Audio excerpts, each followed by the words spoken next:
do a little comparison between the three phones. You have the Epic 4G from Sprint, the Droid Incredible from Verizon, and the iPhone 4G from AT&T. Okay. Don't know why I'm showing the backs, but yeah, sure, okay. And what better way to test each one of these phones but with one of the most popular games that's currently out? That game is, of course, Angry Birds. Now, I guess this isn't a real fair demo, especially since the Droid build isn't the final one, and it's still in beta. So it's not the most fair of comparisons, but still enough. I mean, these phones are all running 1 gigahertz clock speed. Okay, they have different CPUs in them, but as far as the clock speed, it's all the same. Go to Angry Birds first level on each one of these. As you can tell, the colors are a little different on each one. Let's see if you can tell. So far, I'm going to have to give the best screen to the iPhone. I mean, this one is running one of those privacy screens, and I don't want to take it off, especially since it's not my phone. My phone is actually also running one of those reflection or whatever anti-glare screens. So there you go, and I'm gonna beat the level on each one. Different scores probably, right? 3 stars, 2 stars. This would probably be a 2-star. I'm gonna have to give the best screen to the iPhone again. I mean, it has the best resolution on each one of them.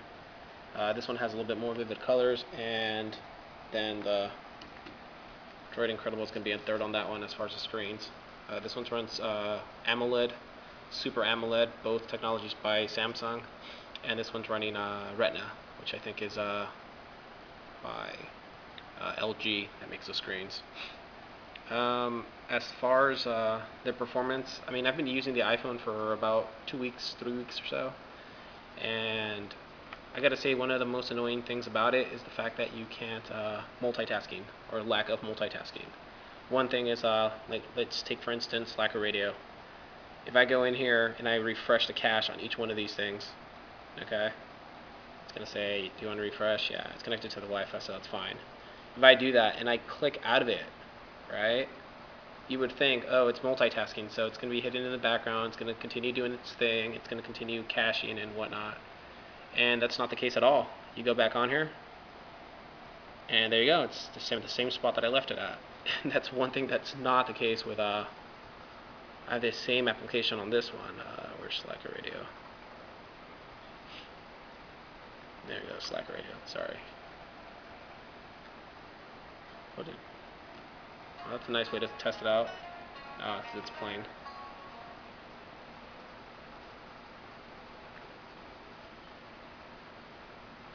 Let me go to home. But if I try to refresh it here, I can minimize it without a problem, so I don't deal with the same annoyances as here. I mean, sure, it's done now, but that's because majority of my stations were already cached, so there's only a couple songs that had a cache. If I had to wait for the entire thing, I have to wait a whole like 20 minutes, 30 minutes, and I know you're probably saying, well, stop complaining, it's only 20, 30 minutes. It is a big deal, though. Simple things like that. Another annoyance of iPhone that I always found is there's only one button, and maybe that's just because I'm used to the to Android phones where they have multiple buttons, especially in Angry Birds. And it's not, I know it's not a real big deal. Like, let's say you want to restart the level. Click on here. Let's say you want to restart the level, you have to click up here and then hit this little screen. On my Android, I'm just used to hitting the little, what is it? The menu button, and then just restarting it like that. Little things like that. App switching. You know, for the first time when I used this, I was like, wow, this thing's really fast. It's much faster than the Droid Incredible, that's for sure. I know I'm probably going to get some hate comments for that, but no, it's actually true. You don't see the sluggishness on the iPhone that you see with this, but it actually changes over time. I didn't reboot my phone for an entire day, either phone, and this one stayed pretty much consistent. This one didn't. I mean, keep in mind this one runs 8 apps, I think. It can multitask 8 apps, I'm not too sure how much this one can do. I think it's only 4, so it's going to be only what appears down here. I could be wrong though, but I think it's only 4. But the thing is that you actually start noticing sluggishness after a while, so it actually requires you to do a reboot. This one you'll start seeing the sluggishness. Well, it's not sluggishness, but like you start seeing performance hit if you have multiple applications. After a while, this one takes a little bit longer, but still it's noticeable. It has better battery life, I give it that. But that's something I haven't really experienced with a Samsung Epic phone. Keep in mind, I didn't actually use this one for long periods of time since it's not my phone. These two are my phones.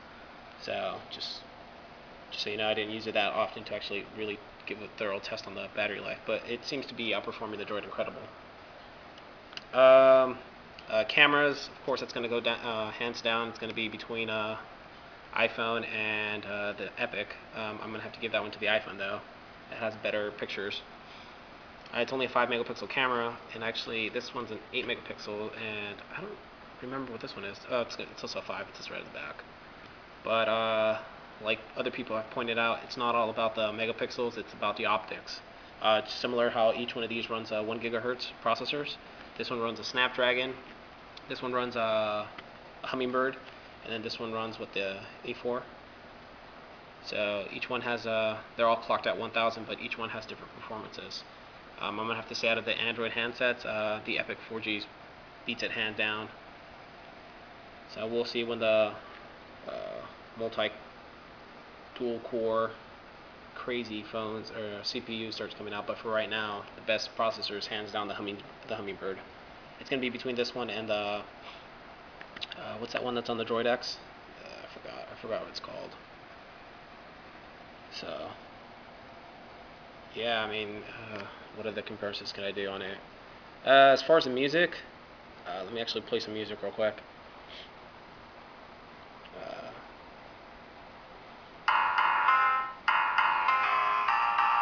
Play some Psycho Radio.